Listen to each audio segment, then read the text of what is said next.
Hello, and welcome back to Community Voices out of Radnor Studio 21 in downtown Wayne. I'm your host, AnnaMarie Jones, and if you've been tuning into Community Voices lately, you may notice that our guests all have something in common. It is that simply they are giving back to community in their own special ways. I'm happy to be here today with author, STEM education advocate, and Radnor dad, Javier Garay, who is here to chat with us about his mission in clever children's book, The Blocks Come Out at Night. Javier, thank you so much for joining us today. Thanks for having me. Yeah. I'm excited. So before we get into the book, which is super cool, can you tell me about the philanthropical tie and your Kickstarter campaign? Yeah, I'd love to. So when we decided to first launch the book, the idea was how can we do something that's going to also impact and give back to the community. So given that many of us who live in this surrounding community have access to some resources that other students might not in other areas, the idea was to have people purchase the book, pre-order copies, but also give them a chance to pre-order a copy or multiple copies to be donated to local schools, either Title I schools or schools with a need that's not being met. So luckily, I'd like to thank everybody who is in my network and friends of friends and everybody who received it, because as a result of the Kickstarter campaign, we now have almost 200 books that we are going to be donating to local schools, whether they be libraries or classrooms. We're just actually in the process of figuring out exactly where they're going to go, and hopefully they'll be getting them to start the new year. Fantastic. So I read this book a couple of times with my 6-year-old. He loves it. I ordered a copy from you during your Kickstarter campaign because he's a kid who loves to build, and he was fascinated within the first go around in the book.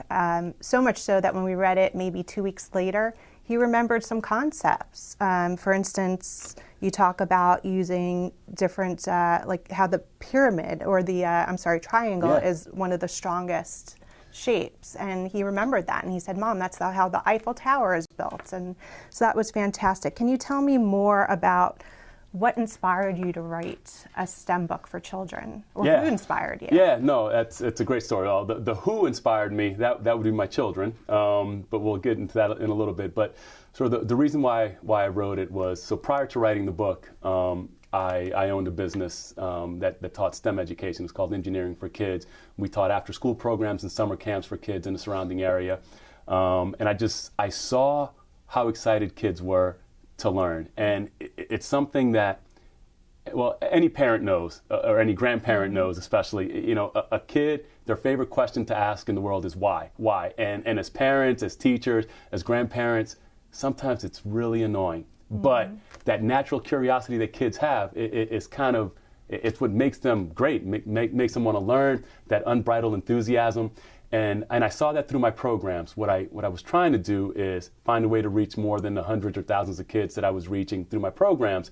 And the book came about as a bedtime story. I used to tell it to my kids. I used to make up, just like any mom or dad or caregiver, I would make up stories for the kids at night.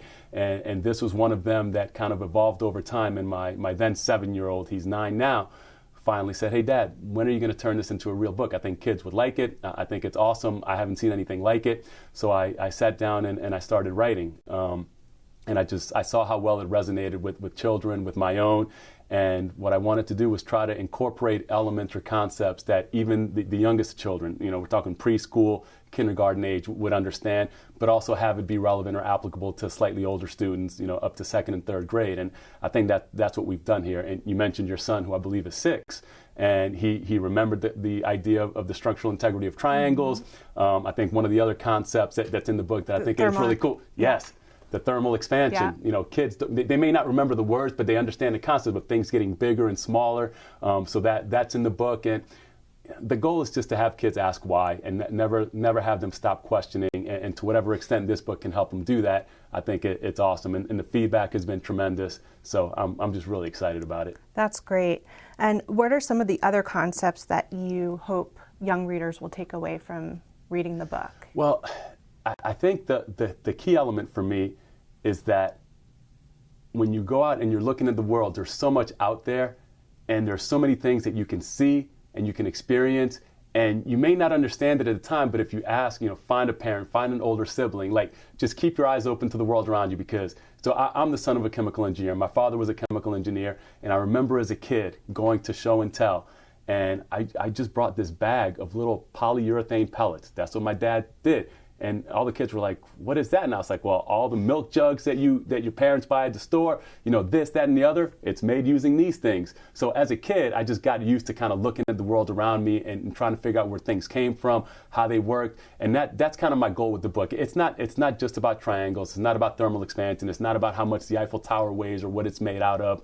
It's about getting kids to start thinking about the broader world and questioning, asking why, trying to understand it, and seeing that engineers play an integral role in our everyday lives, from the people who made this table, the colors being used to print that book, the cameras being used to record this show. Like, all those things are made by engineers. And the earlier I think that we can expose kids to that, I think the better off they'll be, because as all the studies show, early exposure to STEM education is probably the best indicator to somebody potentially pursuing a career in that in the future. So I figured, why not try to get kids engaged as early as possible? Absolutely.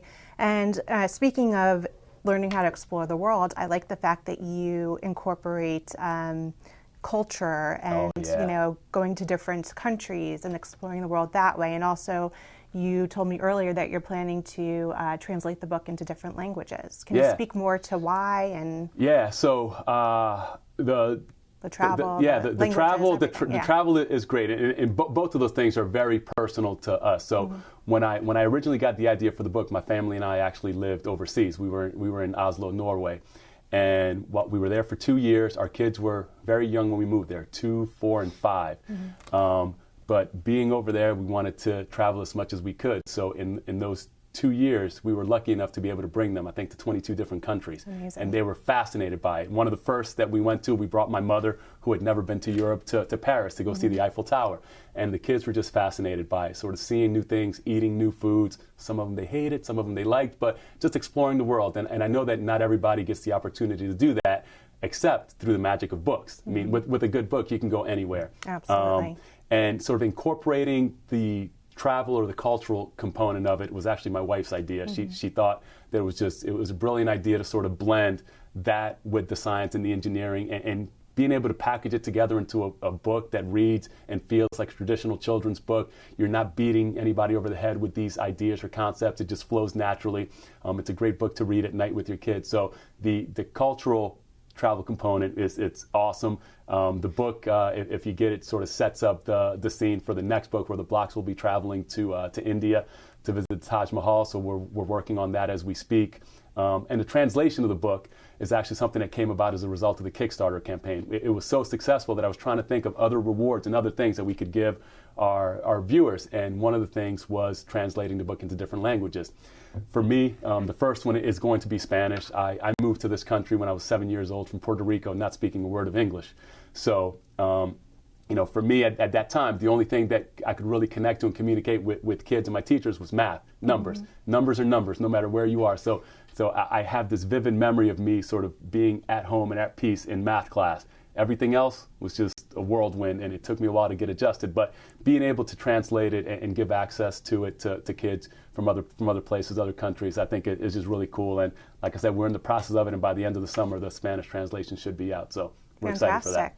Well, talking about education, your early time coming here to this country, I mean, you seem to have done very well.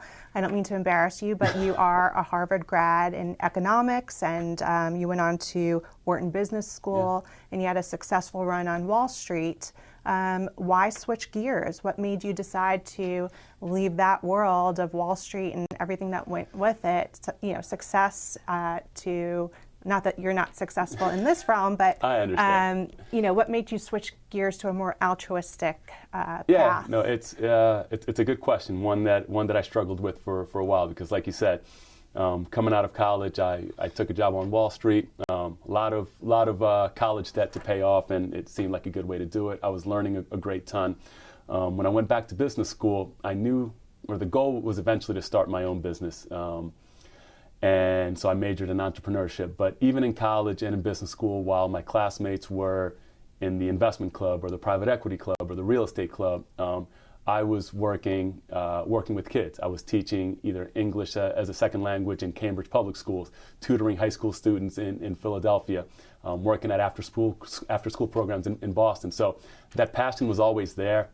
I'm a little embarrassed to say that it left me for a while as I got caught up in the rat race. But honestly, the proverbial light bulb moment happened when my oldest was 2. So my daughter had just been born. My oldest was 2 years old, and his grandparents gave him a flashlight for his birthday. And you would have thought it was the greatest thing in the world. Taking it apart, putting it together, trying to figure out where the light came from. And it kind of set something off in me. It's like, wow, like I see him so excited about this. And every kid starts out like that. But then you walk around and you see sort of middle schoolers, high schoolers, adults that sort of lose that passion or that spark or that curiosity. And I wanted to try to do something to help at least my kids and hopefully others not lose that. So I started researching programs, activities, things they could do. I knew he was only 2, so he wasn't going to do anything in the moment, but I wanted to try to find something and find a way to kind of promote that. And I was fortunate enough that my wife finally got tired of listening to me talk about all the things that I wanted to do. And she told me, it's like, put that entrepreneurship MBA to good use. Why don't you go do something? We've been lucky for the past few years. We're doing well. So just take a chance, take a risk. So I started the business. When we moved to Norway, I kept the business and managed it remotely, had a great staff here who ran it. Like I said, we ran about 70 after-school programs in the area. But it got to the point where... I'm sure it's hard to manage. Yeah, it was hard to do. I had a great group of people come in and want to sort of take over it. So I sort of relinquished control and try to find a way to continue doing what I was doing, and the book became the avenue or the vehicle by which to do that. And it won't just be one. We're going to turn this into a series. There are going to be many to come. There's going to be there'll be a website, there'll be a blog with activities. Lloyd the Block, who is kind of the star of the book, has his own little block. He has his account on Instagram where he's sharing some ideas with people. So he's coming to life. He is. That's great. And did your children help you at all to write it? I know that they were inspirational, but did they give you ideas? They did. They loved it. I mean, they loved the whole process, from trying to figure out where the kids are going to go, where the blocks we're going to travel to. There's a lot. Anybody who knows me would read the book and can probably pick out 10 different things that are sort of directly related or connected to our life. But my kids had tons of ideas. They've gone out and drawn outlines for the second book. They helped me with the titles. They helped me with the illustrator, kind of giving us ideas. Saying, hey, this is what Samantha and Roger and Lloyd the block should look like. I think they probably they didn't have as much fun as I did doing it, but it was probably close. But they loved it. Well, let's talk about a more serious topic when it comes to STEM. In our country, we're kind of behind the 8 ball in terms of innovation when we compare ourselves to different countries. Yeah. And studies are showing, research is showing that that's because we have a lack of STEM education at an early age. And also, as people get older, it seems that the people who do have access to that education are, white, more affluent people, and so those are the people who tend to go into those fields. Right. This is a generalization because, of course, your wife is in that field and she's doing great things, so that's amazing. But women don't tend to be in it as much, as well as minorities and lower socioeconomic people coming from lower socioeconomic backgrounds. So what do you think something like this will do to impact that? What are your hopes? Yeah, I mean, that's a huge topic. I mean, headlines, you see them all the time, and it's something that, that shift that you speak of, sort of America's sort of prominence in the world in terms of STEM and innovation, that leadership, sort of that didn't flip overnight. It was a gradual process, that led us to where we are, where you see the studies and, places in Europe and Asia are sort of leading the U.S. But honestly, what I'm hoping to accomplish is to start a little, not a revolution, but start impacting kids early on. So over time, sort of that shift that sort of swung the pendulum one way will kind of revert back. And we do that sort of one kid at a time. I remember when I first started teaching my engineering classes, there was a little girl at a school that I taught at, and she didn't want to be there. Let's be honest. I think her parents were making her come. They thought it'd be good for her, or maybe they needed something for her to do after school. And it was about three months into the program. We had just finished the first one. We were offering the second set of programs at the school, and the mother wrote me a letter. I still have it to this day. And she was just like, Javier, I'm not quite sure exactly what you guys are doing, but I have seen such a tremendous shift in my daughter where she just wanted nothing to do with computers or Legos or anything. After one semester of taking your program, it's all she wants to do. When she has free time, she wants to build something. She wants to take something apart. And, for the next few years, that little girl was in every single class that we taught, from electrical engineering to aerospace engineering to robotics to coding. That's fantastic. And being able to do that and start at an early level, I think that's what it's going to take to kind of shift that. Like I said, it's not going to happen overnight, but to whatever extent, books like these and tons of great programs that are out there for after school, summer camps, I think that's what's going to need to happen in order to kind of change that trend. Yeah, I absolutely think that it's a book like this that will, spark someone's interest, a young child's mind, and who knows what they'll want to do after that. That's fantastic. Would you want to share with us one of your favorite excerpts from the book? Ooh, I was not ready to do that, but yeah, I like the book. Yeah, so whatever comes to you. All right, you know what? Sure. It says, the blocks didn't know what model they would build or where they would find it, but Lloyd had a plan. The night before your mom's last business trip, a couple of us sorta sneaked into her suitcase, and we boarded the plane to France. So there's Lloyd sneaking into the mom's suitcase, into the plane, and he goes all the way from the U.S. to France. Then we sorta sneaked out of the hotel to explore Paris. They're exploring. There, we found the perfect model to build for you, the Eiffel Tower. So cool. That's kind of the part of the book where kind of things really start to happen. Right. The blocks, they come out at night, they sneak into the mom's suitcase, they go find this thing to build for the kids to help remind them of all the fun they used to have together. So it's cool. That's it illustrates the little cultural or travel component. At the back of the book, Lloyd kept a travel log where he keeps notes. There's an activity or Lloyd's challenges, I like to call it, where the kids can do an experiment as well. So, and I love, personally as a mom, I love that the experiment is not a messy one. So thank you for that. That is huge. That was huge. As a parent, I like that. And you know what else that I like? That I'm not giving too much away, but the lead building block engineer is Sonia. She's a girl. Lloyd met her at Block University. She's from Paris, but that was something that was also really important to me. Like I said, my wife is in this field. She works for a pharmaceutical company. I have a daughter finishing second grade, going into third. And one of the things that we see, and I saw this when I was running the programs myself, unfortunately, a lot of times girls tend to opt out of things like these for whatever reason. They have other interests. They think they can't do it. They get sort of embarrassed, or boys tell them that they can't do stuff. So I was very deliberate about making the lead engineer a girl. So that's Sonia. The two main characters are Samantha and Roger. So there's a brother and a sister. So hopefully there's a little girl out there who sees themselves sort of in the book and kind of uses that as some inspiration or motivation. That's great. And also, I love the fact that, I'm sure you didn't plan this, but it has like a Toy Story component to it. Oh, yeah. Right? Because the kids lose interest in playing with their blocks, playing with their toys, and they're trying to find a way to get noticed again. So that's pretty cool. Yeah, so you know what? There are a lot of things that kind of draw from modern pop culture. I think that's one obvious comparison that, you're right, I did not think of that. The other one is, I tried to figure out what books my kids love. Like when I was writing it, I spent time at the library, reading hundreds and hundreds of books, and one really popular one that's out right now is The Day the Crayons Quit. Oh yes, we love that series. That's a series, the crayons come to life. The Day the Crayons Came Home, and I thought about it. I was like, this is great, but it's a great story. It's fun.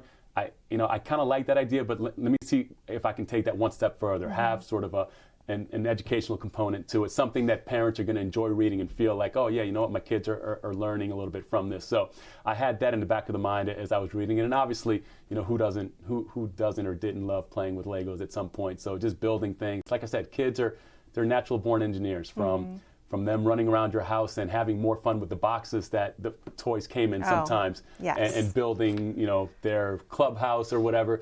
So I wanted to sort of try to incorporate elements from a lot of things that I think worked and parents and kids could relate to. So just the other day, my kids pulled out, we moved about 4 months ago, and just the other day my kids pulled out all our boxes and created a box fort in our living room. Obviously, why not? Like, you have toys, kids. You know, so I get it. They love to build, they love to. Their imagination runs wild. Yeah, is there anything else you want to share with us about the book, or what your plans are for future books, or anything that you want to talk about? It's up to you. Yeah, so you know what, the one thing that I would love to do, so as a new author, it's really hard to get noticed. It's hard to get the word out there. That's why we did the Kickstarter campaign, to drum up a little bit of interest, and we did the soft launch, and we fulfilled those orders. You know, the book is now available at a bunch of online retailers. We don't have sort of the big publishing machine or marketing house, the Penguins or the Random House behind us. So, you know, having people sort of spread the word if they like it. You know, one thing that I would love to do, and I'm trying to figure out how to do that right now, is I would like to try to get this book into the hands of as many kids as possible. You know, obviously there are people who can afford it. There are people who honestly can't afford it. So what I would like to do is draw upon my connections and people that I've met and that I know, and maybe hopefully tap into the broader community. And the goal being, you know, for the private and the public sector, and by public I mean sort of the educational system, schools, in order for that to converge, it doesn't have to be sort of a massively expensive initiative to make that happen. But what I would like to do is try to find businesses, anything that's remotely related to STEM, whether it be a medical group, an engineering firm, just anything that might want to play a broader role in the community, build a relationship with schools, because it was actually a friend of my wife's who gave me the suggestion. It's like, well, why don't you try to approach businesses and say, hey, you're here, you have 4 elementary schools near you. Why don't you approach those businesses and say, hey, we're not looking for a ton of money, but you know, for a few $100 or $1,000, you could potentially purchase a copy of the book for every second grader in the local school district. Every kid gets it. You can go in and do author visits, do readings, but sort of trying to get the book into as many kids as possible, and do it in a way that, you know, maybe even the people who can't really afford it can get access to it. I think that would be great. And I think partnering up with local businesses in the STEM field. So any science, any tech, any engineering firms out there want to get involved, anything. Can reach out to you. TV and stations, say we design firms, like literally. I mean, if you think about it, I could bring my 3 kids here and say, hey, look at that, you know, hair salon. How is that related to STEM? He's like, well, you know, they use the chemicals or the dyes to dye somebody's hair. The shampoo, like a chemical engineer makes the shampoo in terms of how it cleans, the smell that it has. Like, there's just so much. Science is everywhere, and right? Kids, so if we can find businesses that might be interested in partnering up with the local community, doing it that way, then they should. That's fantastic. Call me. Anyone out there that wants to buy a couple books and, you know, help Javier donate them to schools. Yeah, we've had that. I mean, obviously, my parents have friends, my in-laws have friends, and they don't have young children. They do have grandchildren, so a lot of them bought a copy for their grandchildren, but they purchased 4 extra copies or 20 copies for us to donate to schools, just because they thought it would have been a great thing for their kids or grandkids to have when they were young. So, you know, and that's what this show is all about. If everyone leans in and they help out, then we're going to make this community or you know, ones around us that don't have as much, even better places to be. So with that, thank you so much for coming today. And if anyone wants to buy a book, you can easily go to the Blocks Books, theblocksbooks.com.